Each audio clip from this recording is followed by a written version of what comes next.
오, 나의 괴로움을 달아보며 나의 파멸을 저울 위에 모두 놓을 수 있다면 바다의 모래보다도 무거울 것이라.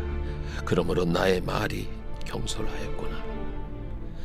전능자의 화살이 내게 박힘에 나의 영이 그 독을 마셨나니 하나님의 두려움이 나를 엄습하여 치는구나.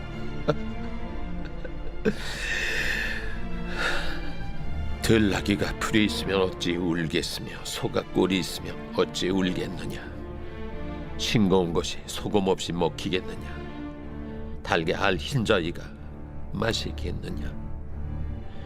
내 마음이 이런 것을 만지기도 싫어하나니 꺼리는 음식물같이 여김이니라.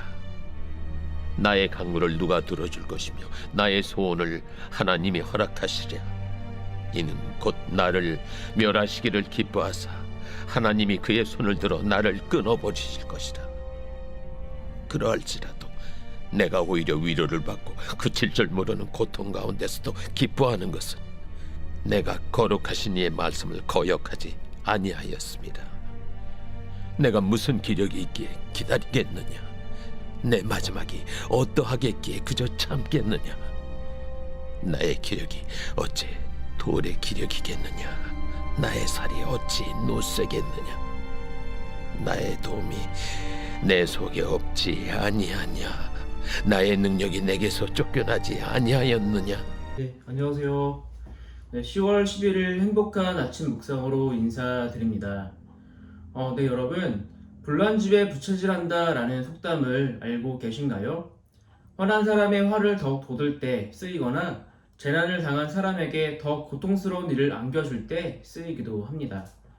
욥의 고난을 위로하기 위해 찾아온 새 친구들에게 욥이 느끼는 마음이 불난 집에 부채질 당하는 느낌은 아니었을까요? 오늘 욥의 결론을 통해 그가 겪는 고난의 크기와 그럼에도 불구하고 놓치지 않는 것은 무엇인지 함께 살펴보겠습니다. 네, 오늘 말씀은 4장과 5장에서의 엘리바스의 말에 대한 욥의 변론에 대한 말씀입니다. 엘리바스의 말이 틀린 말은 아니었지만 욥의 상황과는 다른 말이었습니다. 엘리바스는 욥이 당하는 고난에 대해서 원인이 있고 회개하면 하나님의 징계가 끝날 것이다 라고 얘기해 주는데, 이 말을 들은 욥을 한번 생각해 보십시오. 앞서 어제 말씀을 드렸지만 정말 힘든 사람에게 필요한 말은 위로입니다. 아무리 옳은 말이나 그 사람을 위한 말이라 할지라도 그 말을 들을 사람의 심정이나 상황을 아무도 모르기 때문에 조심해야 하는 것이죠. 그렇기 때문에 이에 대해 욥이 이렇게 말하는 게 아닐까요? 2절과 3절입니다. 나의 괴로움을 달아보며 나의 파멸을 저울 위에 모두 놓을 수 있다면 바다의 모래보다도 무거울 것이라. 그러므로 나의 말이 경솔하였구나. 욥의 이 말은 지금 자신이 겪는 고통의 무게가 바다 모래 같음을 이야기하고 있습니다. 여러분, 바다의 모래는 파도가 칠 때마다 쌓이게 됩니다. 끊이지 않는 고통을 말하는 것이죠. 그런데 욥이 이렇게나 힘들어하는 이유는 무엇일까요? 자녀들을 잃어서일까요? 아니면 재산을 잃어서일까요? 그것도 아니면 건강을 잃어서일까요? 그 이유는 4절에서 밝히는 바와 같이 전능자의 화살이 내게 박힘에 나의 영이 그 독을 마셨나니 하나님의 두려움이 나를 엄습하여 치는구나.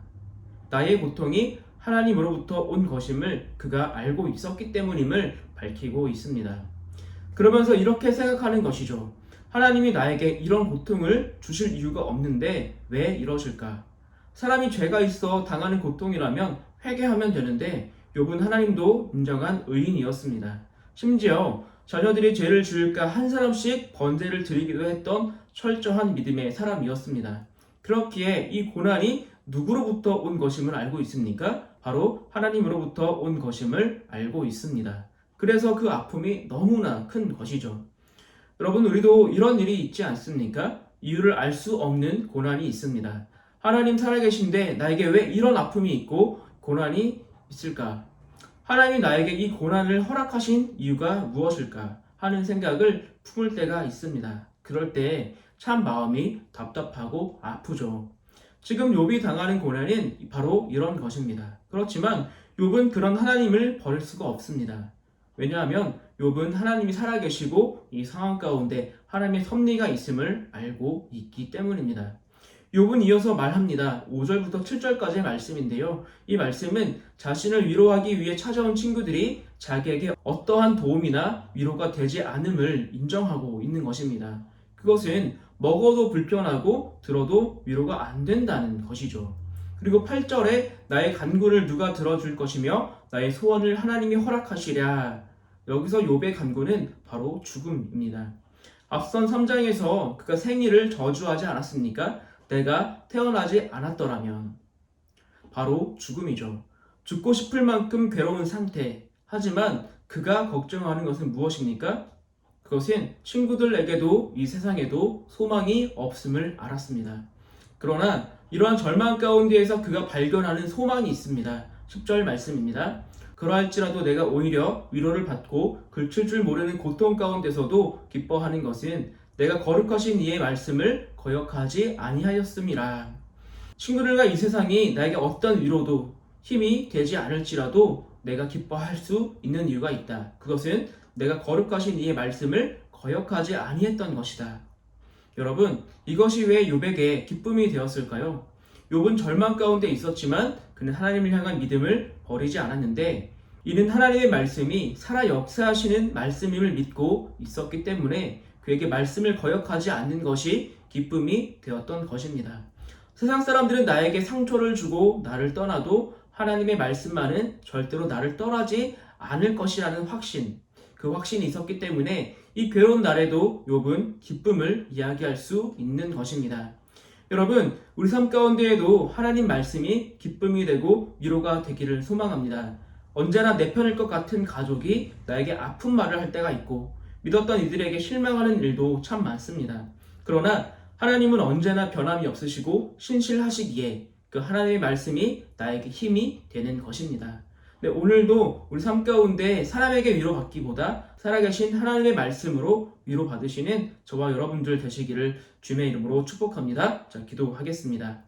사랑해 주님 감사합니다. 오늘 욥의 이 변론을 통해 귀한 말씀 주심에 감사합니다. 친구들이나 가족들이나 모든 사람들이 욥을 떠나도 욥을 떠나지 않는 것이 있었으니 그것은 바로 하나님의 말씀이었습니다. 그리고 그가 하나님의 말씀을 거역하지 않는 것에 큰 기쁨을 느꼈습니다. 아버지, 우리 삶 가운데서도 하나님의 말씀이 우리에게 위로가 되고 힘이 되는 줄 믿습니다. 사람과 어떤 상황을 우리가 의지하는 것보다 살아계신 하나님의 말씀만 의지하며 승리하며 살아가는 우리가 되게 하여 주시옵소서. 감사드리며 예수님의 이름으로 기도합니다.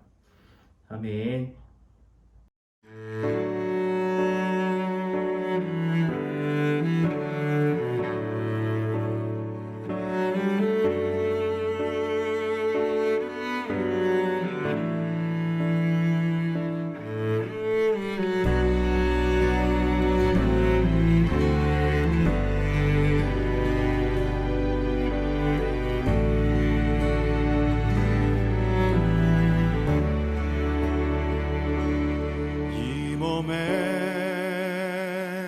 무슨 소망이 있나 이 삶에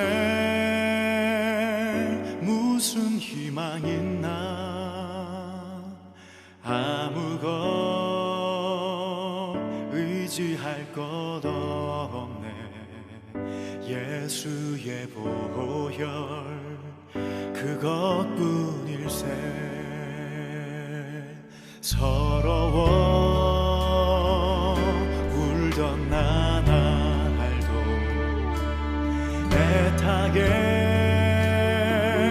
목말랐던 날도 이제는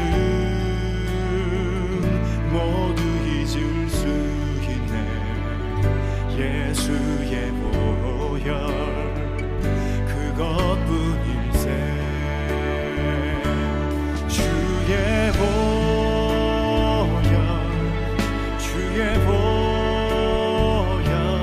어린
예수의 보혈 그것뿐일세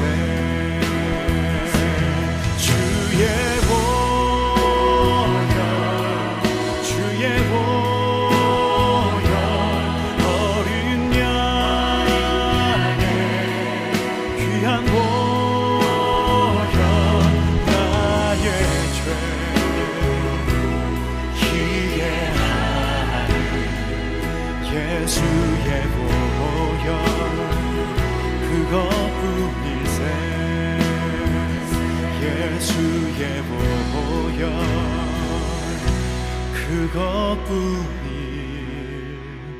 그것뿐일세